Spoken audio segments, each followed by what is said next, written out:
छोड़ो मत अपनी आस शीस कट जाए, मत झुको अनय पर भले व्योम फट जाए। नमस्कार, मैं जनवक्ता श्रीओम गौतम और ऐसा मैं इसलिए कह रहा हूं कि आने वाली 24 तारीख को देश में एक गजब होने वाला है। गजब इन द सेंस कि भारत की ज्यूडिशरी को वो व्यक्ति हेड करने वाला है जिसके खुद के ऊपर पिछले 10-12 सालों से भ्रष्टाचार की शिकायतें पेंडिंग हैं। यानी कि भारत के सीजीआई के पद पर जिस व्यक्ति को प्रमोट होना है उसके खिलाफ सुप्रीम कोर्ट के कॉलेजियम के पास दो शिकायतें पड़ी हुई हैं। एक शिकायत में एक अपराधी ने यह आरोप लगाया था कि उसके साथ के 7-8 लोगों को रिश्वत लेकर जमानत दी गई थी Punjab and Haryana high court में। दूसरी एक शिकायत थी कि जमीनों का काम करने वाले एक व्यक्ति ने, जो उस जज के साथ एसोसिएट था, उसने ये आरोप लगाया था कि इन्होंने जमीनों की खरीद में गलत दस्तावेज पेश करके करीब 7 करोड़ रुपए के टैक्स की चोरी कर ली है। अब आप सोचेंगे कि इतना बड़ा अगर आरोप किसी के ऊपर है तो वो व्यक्ति फिर कैसे सुप्रीम कोर्ट और सुप्रीम कोर्ट से भी फिर सीजीआई बन सकता है। साधारण तरीके से देखा जाए तो ये संभव नहीं है, लेकिन कॉलेजियम के होते हुए ये संभव है। अगर किसी मंत्री पर आरोप लग जाए, किसी सांसद पर आरोप लग जाए तो विपक्षी पार्टियां सड़कों पर हंगामा करके, हाय तौबा करके उस मामले को इतना बढ़ा देती हैं, इतना प्रेशर बना देती हैं कि उस व्यक्ति को इस्तीफा देना पड़ जाता है। आपको याद होगा कि बिहार में जंगल राज चलाने वाले लालू प्रसाद यादव पर जब चारा घोटाले के आरोप लगे थे तो लालू प्रसाद यादव को जेल भी जाना पड़ा था और अपनी मुख्यमंत्री की कुर्सी भी छोड़नी पड़ी थी।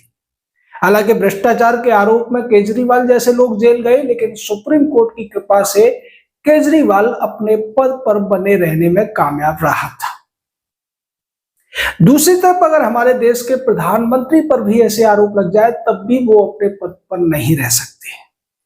दुनिया के किसी भी देश में भ्रष्टाचार के आरोप लगने के बाद कोई भी व्यक्ति सार्वजनिक पद पर निश्चिंत होकर नहीं बैठ सकता है, लेकिन भारत में खासकर जुडिशरी में जिसके ऊपर जिम्मेदारी है न्याय करने की, भ्रष्टाचारियों को सजा देने की, अपराधियों को सजा देने की और बेगुनाहों को न्याय देने की, उसी में और उसी के द्वारा ऐसा होता है कि अगर किसी जज के ऊपर आरोप लग भी जाए तो उसके खिलाफ एफआईआर नहीं हो सकती, उसके खिलाफ जांच नहीं हो सकती, और अगर किसी सिटिंग जज के ऊपर ऐसा हो जाए तब भी अगर कॉलेजियम चाहे तो उसकी न तरक्की रोकी जा सकती है, न उसको सर्वोच्च पद पर पहुंचने से रोका जा सकता है। अब आप कहेंगे कि मैं जो कह रहा हूं उसके प्रमाण क्या है, तो उसके बहुत सारे प्रमाण आप अगर इंटरनेट पर ढूंढेंगे तो मिल जाएंगे और इसको लेकर तमाम चर्चाएं भी हुई थी। सुप्रीम कोर्ट के ही पूर्व जज रहे ए.के. गोयल ने इसको लेकर लंबा विस्तृत चिट्ठी लिखी थी जिसमें तमाम बातों का जिक्र किया था। वो सुप्रीम कोर्ट के सीजीआई को लिखी गई थी। उसके अलावा भी बहुत सारा मटेरियल है जो इस बात की गवाही देता है कि ये जो आरोप थे ये बेबुनियाद नहीं थे, उन पर जांच होनी चाहिए थी। लेकिन ये आरोप पिछले 2012 से चले आ रहे हैं, उसके बावजूद इन पर न कोई जांच हुई, न किसी तरीके की सवाल जवाब हुए, बल्कि उनको ठंडे बस्ते में डाल दिया गया। और अब वो जज जिनके ऊपर ये आरोप लगे थे वो भारत के अगले सीजीआई बनने जा रहे हैं। फिर सवाल ये है कि सरकार क्या कर रही है। सरकार दरअसल इस मामले में कुछ कर ही नहीं सकती, क्योंकि पहले ही सुप्रीम कोर्ट रूलिंग दे चुका है और उसको पलटने के लिए संसद में 2/3 बहुमत से एक कानून बनाना पड़ेगा, जो आज की स्थिति में संभव नहीं है। आज सरकार जो जनता के हित का भी कोई कानून बनाती है उस पर भी सुप्रीम कोर्ट अड़ंगा लगा देता है, और ये कानून तो जजों को इंक्वायरी के दायरे में लाने वाला होगा, तो उसको तो वैसे भी ये जज पास नहीं करेंगे, जैसा कि एनजेसी के मामले में ये कर चुके हैं। अब सवाल ये है कि केवल करीब 35 दिन बचे हैं।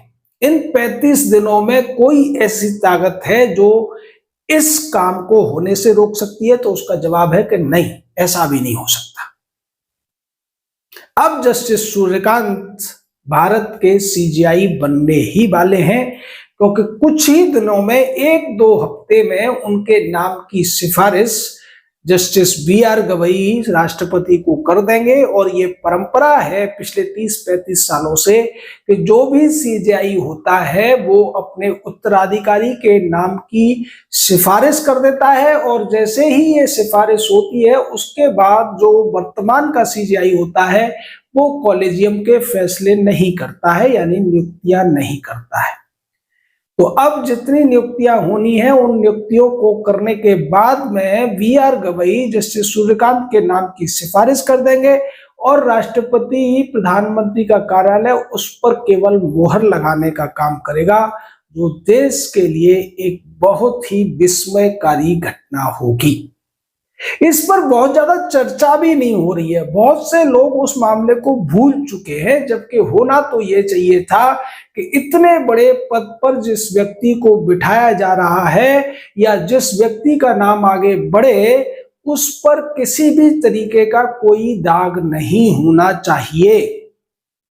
लेकिन ये दाग तो बहुत बड़े हैं, और ये किसी साधारण व्यक्ति ने नहीं लगाए हैं, किसी वकील ने, किसी पत्रकार ने नहीं लगाए हैं, किसी यूट्यूबर ने या किसी अखबार वाले ने नहीं लगाए हैं, बल्कि ये आरोप लगाए गए थे 2 लोगों द्वारा। एफिडेविट देकर इसकी शिकायत की गई थी, और उसके बाद उन पर एक सुप्रीम कोर्ट के ही वरिष्ठ जज ने आज से करीब 7-8 साल पहले विस्तृत लेटर लिखा था, लेकिन उस लेटर को भी ठंडे बस्ते में डाल दिया गया था। हालांकि सरकार ने ये सारी चीजें बाहर आने के बाद जस्टिस सूर्यकांत को जब Punjab and Haryana high court से हिमाचल प्रदेश हाई कोर्ट में चीफ जस्टिस बनाया जा रहा था, तब उनकी फाइल को रोक दिया था।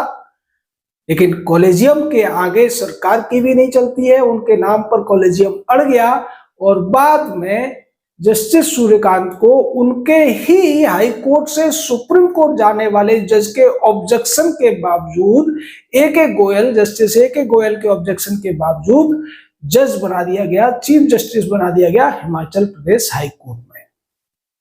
फिर उनका नाम सुप्रीम कोर्ट में प्रमोट करने के लिए आगे बढ़ाया गया, उस पर भी सरकार ने रोक लगा दी, 8-9 महीने फाइल रुकी रही। लेकिन फिर से इस मामले में जो कॉलेजियम था, या फिर कहें कि उस समय के तत्कालीन जो सीजेआई थे बी.आर. गवई, जिन्हें जस्टिस सूर्यकांत का मेंटर कहा जा सकता है, बहुत नजदीकी उनका रिश्ता है, और उन्हीं की कृपा से वो अब यहां तक पहुंचे हैं और आगे जाकर सीजेआई के पद पर भी पहुंचेंगे। क्योंकि अगर देखा जाए तो जस्टिस सूर्यकांत का कोई पारिवारिक बैकग्राउंड नहीं है, लेकिन कॉलेजियम के मामले में एक विशेष बात यह है कि न केवल ये अपने परिवारवाद का ख्याल रखता है, बल्कि चेले चपाटों का भी इसमें उतना ही ख्याल रखा जाता है। अगर पिछले 30-35 सालों में आप देखेंगे तो मुश्किल से 2-4 जज बड़ी मुश्किल से ढूंढने से मिलेंगे चीफ जस्टिस जो बने हो भारत के। अन्यथा जो भी जज बने हैं, और पिछले लगातार 10 जजों के नाम आप देखेंगे, वो सब के सब इसी कॉलेजियम के भाई भतीजावाद और चेला चपाटा तंत्र की तरफ से आए हुए हैं। आने वाले 6 जो चीफ जस्टिस है वो सब भी इसी तरीके से है, या तो कोई किसी बड़ी वकील का, किसी कांग्रेसी नेता का बेटा बेटी है, या फिर किसी बड़े वकील का चेला चपाटा रहा है। और यही वजह है कि अब हमारे देश में एक ऐसा व्यक्ति सीजेआई बनेगा जिसके खुद के ऊपर ही आरोप पेंडिंग है। अब आप सोचिए कि जो व्यक्ति खुद ही मुल्जिम है, खुद ही मुद्दई है और खुद ही मुंसिफ भी है, तो फिर इंसाफ कैसे होगा? कॉलेजियम इन दोनों शिकायतों पर अब तक आंख बंद करके बैठा रहा। क्या ये जो जज साहब थे वो सबसे योग्य थे, या ये अगर जज नहीं बनाए जाते, इनके खिलाफ जांच हो जाती तो दुनिया उलट पलट हो जाती। अगर देखा जाए तो दुनिया के सभी देशों में भ्रष्टाचार को सबसे बड़ा अपराध माना जाता है, क्योंकि अगर कोई व्यक्ति किसी की हत्या भी कर देता है तो उससे केवल एक व्यक्ति का नुकसान होता है या एक परिवार को नुकसान होता है। और जब भ्रष्टाचार होता है तो उससे बहुत सारे अच्छे काम रोके जाते हैं, बहुत सारे अच्छे कामों में जो पैसा लग सकता था वो पैसा वहां पर उसकी बेईमानी की जाती है। और भ्रष्टाचार की वजह से ही आज भारत की जुडिशरी में कुछ वकीलों का बोलबाला है, जो मोटी मोटी फीस लेते हैं। दिखाने को उनकी फीस 30-30, 40-40 लाख तक होती है पर अपीयरेंस, लेकिन वास्तविकता में वो कितना पैसा लेते हैं इसकी आप कल्पना भी नहीं कर सकते। अगर आज देखा जाए तो भारत के सबसे ज्यादा जिस व्यक्ति ने अपनी संपत्ति दिखा रखी है उसका नाम है अभिषेक मनु सिंघवी। इसके जो पिता थे वो भारतीय जनता पार्टी की तरफ से राज्यपाल भी रहे और राज्यसभा मेंबर भी रहे, लेकिन इस व्यक्ति ने चालाकी दिखाते हुए कांग्रेस पार्टी ज्वाइन करना बेहतर समझा और ये फिर कांग्रेस में कांग्रेस पार्टी का प्रवक्ता भी बना, उससे पहले असिस्टेंट सॉलिसिटर भी बना, सॉलिसिटर जनरल भी बना, और बाद में कांग्रेस पार्टी ने अपना इसको एक तरीके से प्रवक्ता बनाकर इसको खूब बढ़ावा दिया, जिसका परिणाम यह है कि इस व्यक्ति के पास घोषित रूप से 2000 करोड़ रुपए की संपत्ति है। अब आप सोचिए कि जो व्यक्ति वकालत के तौर पर इतना कमा सकता है तो क्या जिन जजों के मार्फत उसने फैसले लिए होंगे, उन्होंने जो कुछ फैसले दिए होंगे वो फ्री में तो नहीं दिए होंगे। निश्चित तौर पर उन लोगों के पास भी बहुत कुछ गया होगा, लेकिन उसको बेनामी संपत्ति के तौर पर छिपा लिया गया होगा। अगर आज सभी जो हाईकोर्ट और सुप्रीम कोर्ट के जजों के ऊपर ये सवाल उठ रहा है, सुप्रीम कोर्ट के जजों ने तो हालांकि अपनी संपत्तियां घोषित कर दी हैं, लेकिन हाई कोर्ट के जजों ने अभी मुश्किल से 10% भी जज नहीं है। टोटल 800 सवा 800 जजों की संख्या हो गई है, उसमें से 80 जज भी ऐसे नहीं है जिन्होंने अपनी संपत्ति घोषित कर रखी हो। इसकी वजह यही है कि वो हिसाब किताब अभी तक सेटल नहीं कर पा रहे हैं। वो सोच रहे हैं कि कैसे क्या छुपाएं क्या दिखाएं, क्योंकि इन लोगों के पास ज्यादातर जो संपत्तियां होती हैं वो बेनामी संपत्तियां होती हैं, यानी कि वो अपने नाम पे नहीं होती, नाम किसी और के होती है और उसका सारा का सारा कंट्रोल उनके पास होता है। ये सब इसलिए हो पा रहा है कि हमारे देश में भ्रष्टाचार को बहुत बड़ा अपराध नहीं माना जाता है, इस पर कोई हो हल्ला नहीं होता है, और बाकी जगह हो हल्ला होता भी है लेकिन जुडिशरी में कोई इस पर बोल नहीं पाता, क्योंकि जो वकील है उन्हें अपनी दुकान चलानी है और जनता वैसे ही वकीलों से दूर रहना चाहती है। वकीलों से हमारे देश में सब डरते हैं, सरकार भी सीधे तौर पर टक्कर नहीं लेती है। आपको याद होगा कि 2023 में किरेन रिजिजू भारत के लॉ मिनिस्टर हुआ करते थे और उन्होंने खूब हमला बोला था सुप्रीम कोर्ट के ऊपर, कॉलेजियम के ऊपर। बाद में उनको हटा दिया गया था। सरकार भी डायरेक्टली टकराव नहीं चाहती है जुडिशरी के साथ में। तो फिर ये सब कब तक चलता रहेगा? कब तक हम यशवंत वर्मा के नोटों की होली देखते रहेंगे? कब तक हम जस्टिस सूर्यकांत के ऊपर पेंडिंग केसों के होते हुए भी उनको सीजीआई बनता हुआ देखता रहेंगे?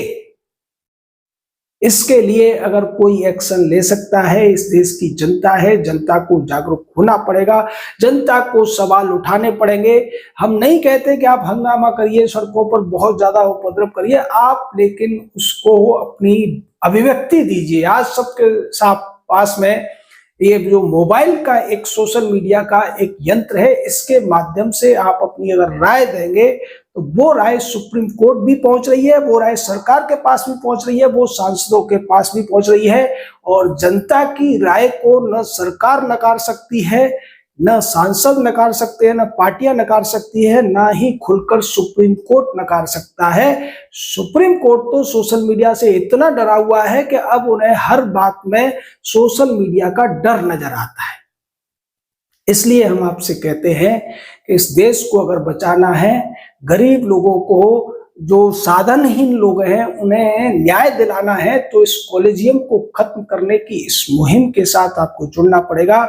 और कॉलेजियम की जो मनमानी है कि भ्रष्टाचार के आरोपी भी भारत के सीजीआई बन सकते हैं, इसको रोकना पड़ेगा, तभी आम आदमी को इस देश में न्याय मिल पाएगा। अन्यथा इसी तरीके से जस्टिस सूर्यकांत जैसे लोग इस देश में सीजीआई बनते रहेंगे, जस्टिस पारदीवाला जैसे कांग्रेसी नेताओं के बेटे इस देश के सीजीआई बनने की लिस्ट में शामिल होते रहेंगे।